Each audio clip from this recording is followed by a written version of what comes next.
Okay, so in this next lesson, we're going to talk about the lenses of positioning. So there's a lot of different types of lenses of positioning. I won't read you an exhaustive list, but some of the main ones are price, quality, convenience, a specific use case, competitors, and differentiation. So one example I like, I'm going to talk about breakfast positioning. So if you think about two axes of price, so something's pricey versus cheap, and then fast versus slow, so kind of like price and convenience. So on the pricey and fast side, you could get like a lox bagel on your way to work, or maybe buy a breakfast burrito. On the fast, cheap side, you can have like oatmeal at home, or maybe a McDonald's milkshake, which we talked about earlier. On the pricey, slow side, maybe at home you made eggs Benedict, or on the cheap, slow side, it's like pancakes.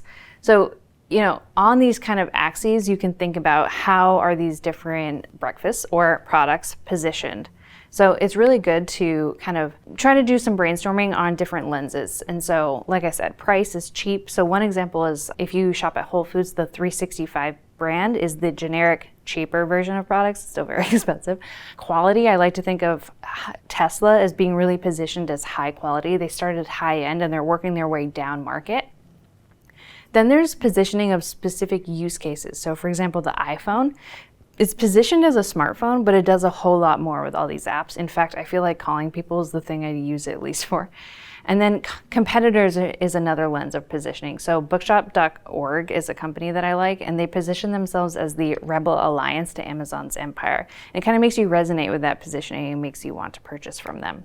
But products don't always fit into tidy quadrants of positioning.